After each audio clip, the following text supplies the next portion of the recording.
Hello guys, today I'm doing the fourth and final part of my Plants vs. Zombies gameplay where I try to beat 4/5 of the game with only one seed slot. If you remember previously, we beat almost all of Adventure Mode except for 8 levels, and we couldn't beat 5 minigames but beat all puzzles. However, I have potential solutions for some of them, so stay tuned. But before doing some of them I managed to beat, I'm going to do the survival levels first. That being said, enjoy! We start off with the first survival level, Survival Day. This level is easy and can be beaten with only star fruits. And this was already done by Detra. Even football zombies don't stand a chance to get completely destroyed, and the final wave is beatable, even though you might lose a couple of star fruits. Since this level is easy, let's move forward. The next level, on the other hand, is a bit harder. Survival Night will require a smarter strategy. You might think we're screwed, but we are not. Unlike in regular levels, you can switch plants between waves and survivals, and only those levels. No other level allows that, and Samen allowed it in one of his videos about the same topic, so I will use it. To get past the first flag, we use puff shrooms as our only starting plant. They should be able to handle the early waves if you get a bit lucky with the gravestones, so we can make it to flag 2. On flag 2, I use sun shrooms to make my economy so I can get sun. If you remember, Shy Guy Mask couldn't beat this level without sun producers, so we need sun shrooms. This flag is where it starts to get a bit hard, and I also use save scumming to beat this level.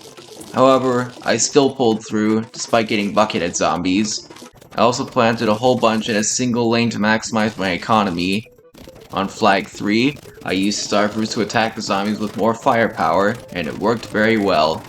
By using starfruits, I also took out the football and screen door zombies, and beat the third flag without too much trouble.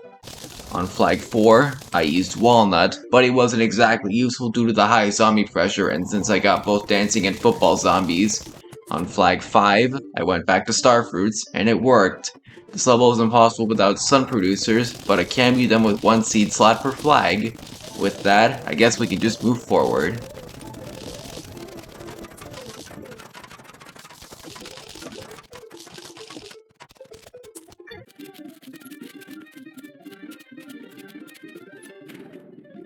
For survival pool, I used starfruit on flag 1, and he did the job like in the previous two. However, I needed to use the switching plant strategy again since this is a pool level. On flag 2, I used lily pads, and although they seem useless since they don't attack zombies, they actually help you get more starfruits on flag 3 so you can attack from all 6 lanes. However, do keep in mind that you don't want any buckethead or screen door zombies on flag 2, since the starfruits aren't enough to kill them this early on.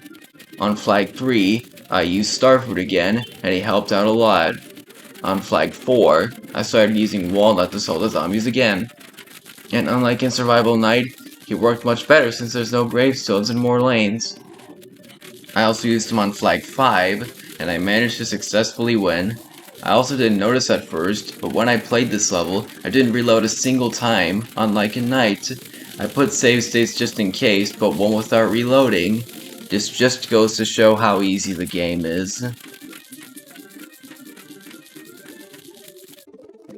We are now moving on to Survival Roof, as Survival Fog is impossible due to a pool and no sun. This level was very difficult, and it required save scumming, especially on huge waves. For the first flag, I used Cabbage Bolt, and he worked well until the huge wave due to the ambush zombies. I had to save scum to get a good formation with the ambush zombies and the naturally spawning zombies. It took me a while, but I pulled through and persevered. On flag 2, I used Melon Bolt to get potential winter melons. This flag was also not easy on the huge wave, but once again, with enough save scumming, I managed to re-roll the ambush and naturally spawning zombies until I got what I wanted. It's rather slow, but it works. And I even managed to get past this flag while only placing out a single Melon Bolt. On flag 3, I used him again, but this time I was able to plant down 2 more. Despite Cabbage Pole having the same damage as Pea Shooter, he somehow managed to deal great damage, even in a high density level like this. This, once again, shows that this game is really easy to play. Of course, I kept reloading the ambush zombies and all that, but on Flag 4, I can now use Winter Melons to slow down the zombies, which is the last piece of the puzzle needed to win. They help slow down the Buckethead zombies, and you can't let them spawn until Flag 4 so you can defeat them with Winter Melons, as 2 Cabbage Poles with a Melon Pole still struggle against Bucketheads. Either way, they didn't stop me, even on Flag 5, which also had Zombonis. They seem threatening, but they are considered special zombies, unlike Bucketheads.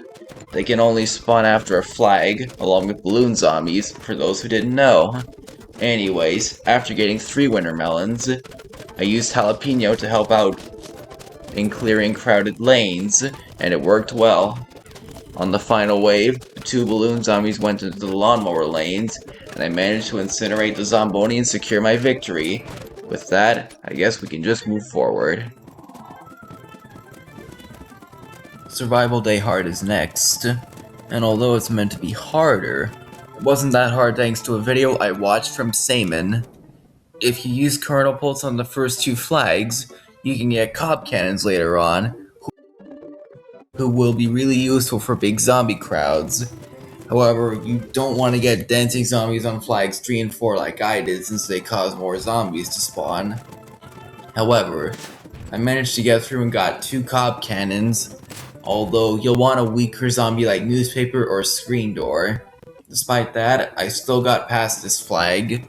On flags 5 and 6, all I got was Conehead and Newspaper zombies, and I used Melon Pulse to place down my Winter Melons again.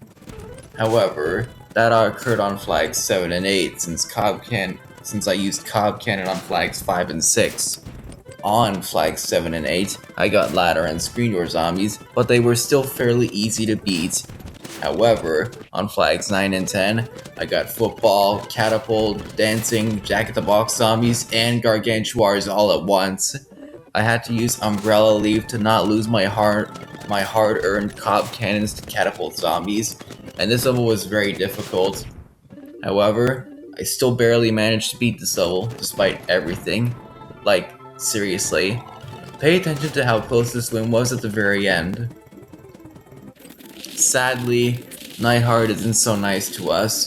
While you can make some progress early on, you'll eventually get stopped because the ambush zombies kill your puffshrooms due to how many spawn.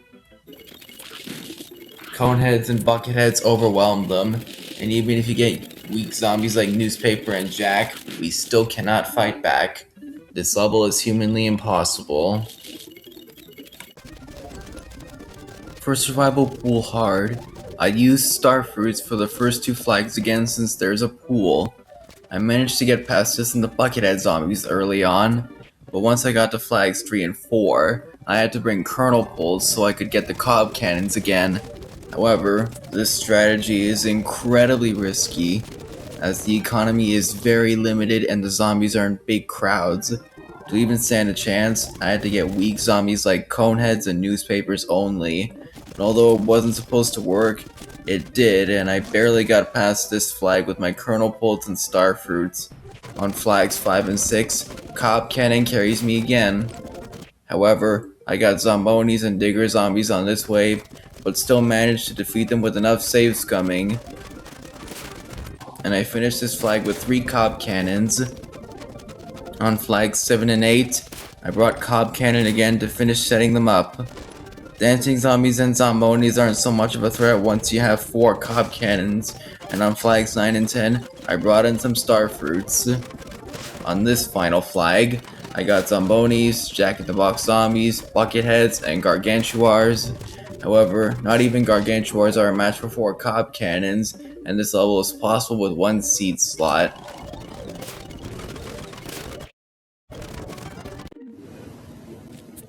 For Survival Roof Hard, I used the same strategy as Survival Day Hard, and it worked. I knew this level was possible already, as Samen already beat Roof Endless with 1 seed slot. By using the same strategy as him, this level can be done, even though it does require some luck, especially early on. However, this level was not impossible and I pulled through, but I used save scumming. Out of all survival levels, 7 out of 10 are beatable. That's not too bad, but what you're about to see is even crazier.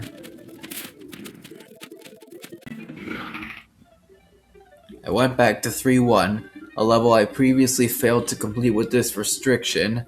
I decided to try again with my knowledge of the zombie speeds when they enter the pool. I did the same save scumming strategy to prevent zombies from spawning until wave 10, and on wave 10, I save scummed to try and get a good enough formation with the ambush zombies and naturally spawning pool zombies.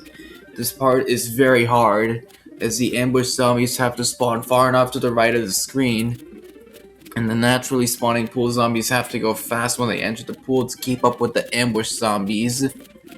This part is very hard, but I got a formation I thought was good enough to win. Having both ambush zombies spawn right next to each other really helps, and the naturally spawning pool zombies are in a good formation as well.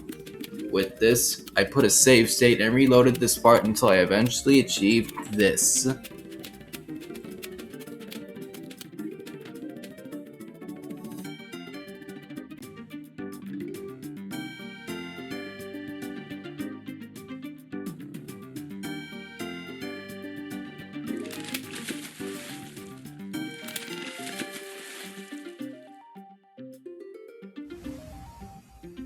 That's right. I actually beat this awful level with 1 seed slot, despite previously deeming it as unbeatable. Sadly, this wouldn't work for 3-2 because it's 2 flags and we have no 3-peater. 20 waves is just unsustainable, and the first flag forces pool spawns. Because of that, we can't beat it. To save you all time, obviously all the 2 flag fog levels are not beatable, and these include 4-2, 4-4, 4-7, 4-9, Survival Fog Hard, and Air Raid.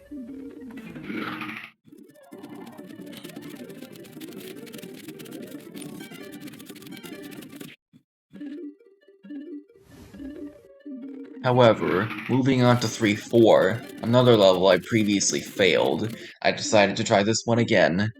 I couldn't win last time, but I found a way this time. By using the zombie seed manipulation and with enough restarts, I managed to reduce the number of snorkel zombies down to just 2 after way too many restarts. I believe 2 is the minimum a human can get on this level if you are patient enough. After getting the right zombie seed, I managed to defeat the buckethead and pole vaulting zombies since they only required 2 3-peaters to be defeated, and the 2 snorkels I got were on the 2 final waves. On the final wave, 1 snorkel is forced, so keep that in mind, if you are crazy enough to attempt this challenge.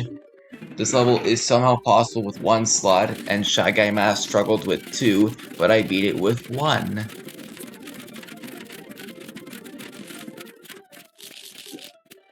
However, we have now entered the worst adventure mode level of this entire video. It has snorkel, buckethead zombies, and zombonis. This means we get a lot more snorkels, as zombonis take up 7 wave points, and bucketheads are the only other special zombie in this level. This level is worse than 3-4 due to the absence of pole vaulting zombies, and it was very difficult. I had to use the zombie seed manipulation again, and eventually, I got a favorable seed with only 3 snorkels. Thankfully, 2 of them were almost back to back, and by using my knowledge of the 50% rule to save scum the zombies into the lanes with more firepower, I was able to kill both snorkels before the final wave. On the final wave, I save scummed the final snorkel into the pool cleaner lane. With all of this combined, I was then able to barely move on from this very awful level. Please help me. With that said, out of all adventure mode levels, you can actually beat 45 out of 50 or 90% of them. The only unbeatable ones are 3-2, 4-2, 4-4, 4-7, and 4-9. With that out of the way, let's move on to the Limbo Page. For those unaware, this was a page of minigames that were planned to be in the game, but got scrapped in the final release. However, they're still accessible by using hacks, which is how I got access to these 11 secret levels. Now let's see which ones are beatable with one slot. However, before getting to those, I still have 3 more levels in the release minigames page. Zombotany 1, Bobsled Bonanza, and Zombotany 2. And oh boy, Zombotany 1 was absolute hell. If you remember, we couldn't kill walnuts with spikeweeds, and they spawn very frequently. So what do we do now? Well, I might have another idea. You see, I know Exter, a task expert on Plants vs. Zombies, and he told me that 9 pea shooter zombies on the preview screen means 6 walnut zombies, which we can beat with just lawnmowers. However, even with this knowledge, it was still very hard for me to win. I had to double stack the first 2 zombies, and have near perfect luck to only lose a single lawnmower before flag 1. On flag 1, I had to have insane luck with the zombie speed, since if they go fast enough, they can outrun 2 spikeweeds. On wave 12, which is when the first walnut zombie spawned, I forced him to go into the lane with the pea shooter zombie that was moving too fast so I could kill it and the walnut zombie together. I then had to use another double stacking trick with the next 2 walnut zombies, and that's about a 5% chance of that happening. On waves 18 and 19, I forced the next 2 walnuts into the lanes with lawnmowers, and I had to hope the walnut zombie on wave 19 would go slow so that the final wave could activate in time to defeat the final walnut zombie. On the final wave, I managed to get the last walnut zombie into the right lane, and I was just barely able to beat this horrendous level. So with that, I guess we can just move forward. Next level is Bobsled Bonanza, which I tried as a joke initially, but thought about it more seriously. Bobsled teams are in groups of 4 and Zombonis create ice trails, so how did I beat this? Well, here's how. I tried inspecting the zombie seed before playing to see if only getting a single Zomboni before flag 1 would help me build up my star fruits. To my surprise, it worked, and I was able to use a lawnmower on the first Zomboni without any ice trails being made early on. I then planted my star fruits, and I used save scumming to prevent any Zombonis from spawning on lanes 2 or 5. And the bobsled teams aren't as threatening as they seem because Starfruit likes crowds. With bobsled teams from adjacent rows activating the Starfruits, I was able to kill all of them. And by making the Zombonis go to lanes 1 or 6, my strategy surprisingly worked out very well, despite trying it as a joke. The final wave was the hardest part, but I still somehow cleared it and lived. Here's my zombie seed, by the way.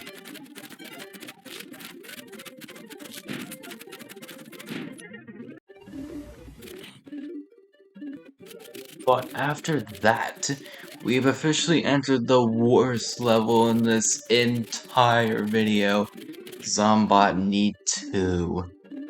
By just knowing which zombies appear in this level, it gives you a great idea of how atrocious this level is going to be. The best plant we can use is 3-Peter, but his ability alone wasn't going to get us anywhere. If you remember, Zombotany 1 was barely doable, so how do we even beat this insane pool level? Well, the answer will surprise you. In this level, only pea shooter and Gatling pea zombies can fire at your plants with peas and kill them. Walnut, jalapeno, and squash zombies can't do that, nor can tall nuts. By getting an optimal zombie suit that prioritizes spawning lots of squash zombies and walnut zombies instead of Gatling pea and tall nut zombies, this greatly increases my chance of winning. On the first flag, I got 3 squash zombies and 1 pea shooter, and I even got past the other waves with enough save scumming. Although tall nuts are seemingly unkillable, somehow, 3 3-Peters can actually kill them if they go to an adjacent lane at their slowest possible speed. With this, I managed to kill the 4th tall nut zombie, and I somehow survived the final wave and killed the final tall nut zombie without a lawnmower. With zombie seed manipulation, I was just able to move on from this very awful level. 18 out of the 20 minigames are doable, which is a good improvement. That said, we can now move on to the Limbo Page. We begin on Art Challenge Walnut, but it's an immediate failure because you cannot plant 12 walnuts in time to complete the art. You can only plant down 5 at most before you die, deeming this level impossible. Thankfully, Sunny Day worked out because Starfruit is so incredibly overpowered. Since he shreds football zombies, this level is extremely easy, and so is Unsodded, despite only having 3 usable lanes. Big Time is also super easy.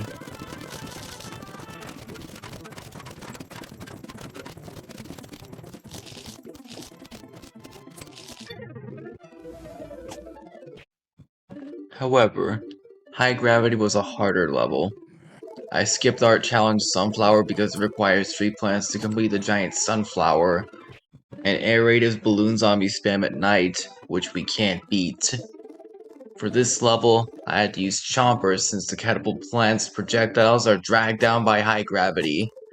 Only Chomper was a reliable option, and he works in the first 9 waves if you get enough coneheads to reduce the pressure, but once you get to wave 10, you then have a bunch of zombies to deal with and very limited Chompers. I had to save Scum to get the right formation and so they spawned in the right lane so the Chompers could defeat them all. I eventually managed to save Scum all the zombies into the right lanes, but I then got a balloon zombie and a conehead zombie. Thankfully, I was just barely able to take out both of them with save scumming, keeping the top lane with only a single tile left. After that, the rest of the level was easy and I won this level with 1 seed slot. Grave Danger is also very easy, as you can just use Popshroom with no scratches or questions asked. However, do beware of gravestones since they multiply as you progress through this level. You also cannot use any mowers before the final wave because of the grave spawns. On the final wave, just let all the zombies take the mowers and you get an easy win. Next level, Can You Dig It, is also a joke, as you only get pea shooters to fight off the zombies. Since you only have a single plant you can obtain, you can't even break the rules, and pre-planted plants don't count as a fail condition. Swimming Night is thankfully not too hard. By using the cherry bombs correctly, you can defeat the balloon and dolphin rider zombies. And by stacking the right plants, like pea shooter and lily pad, you can easily get enough cherry bombs to win. Because cherry bombs are more common in this level compared to Portal Combat, so it's very easy to beat.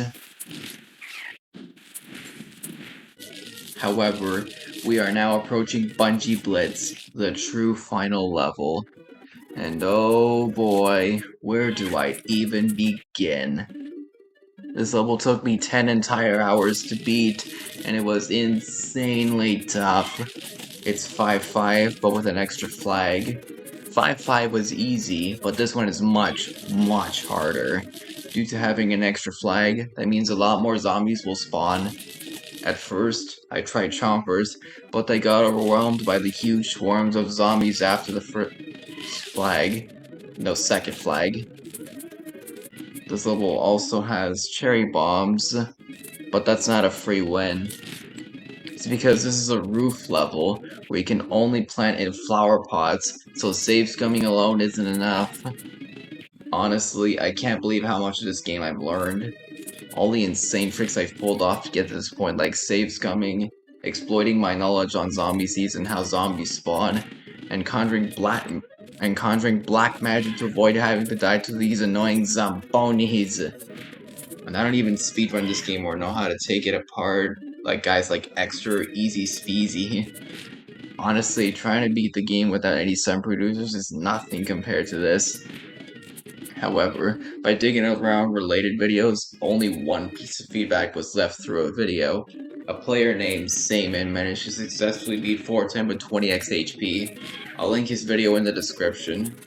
The way he beat it with 20x health was by using conveyor belt manipulation, which is where you instead force more useful plants than what you can get by simply save scumming. If I could do that myself, that would be really great, but I don't know how to do that, so What are the chances?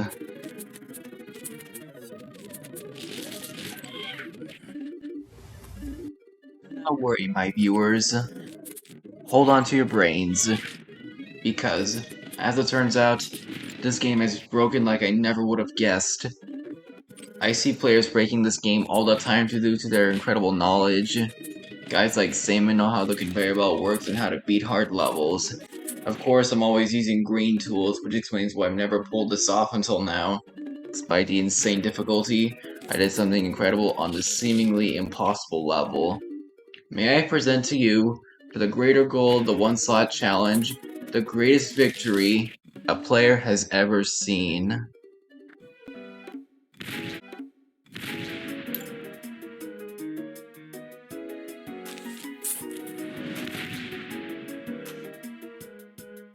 My work here is done. After an agonizingly long journey of routing and breaking down these hard levels, I finally have my answer right here. The highest number of levels you can beat in the final game is 88 out of 98 levels, but if we include the secret Limbo Page, we get an even higher number of 96 out of 109 levels, which totals an amazing 88.07%. That's simply astounding. Only 13 levels couldn't be done. It's all thanks to those tricks up our sleeves like save scumming, zombie seed manipulation, and, well, beating up bobsleds. They all culminated in this incredible achievement thought to be impossible for a human, which is 80% of the levels in this game with a single plant type every level. Yeah, this was a tough challenge. But there you have it. That was Plants vs. Zombies, originally released in May of 2009. This was a fun game to play, to say the least. Now, 96 out of 109 might really be the last barrier that a human can break, as with our green RNG manipulation tools, we still can't get to 90%. It's a relatively optimized run. That said, I hope you enjoyed watching this, but whatever you do, do not try this challenge at home. You will lose your mind attempting it. Alright? Alright.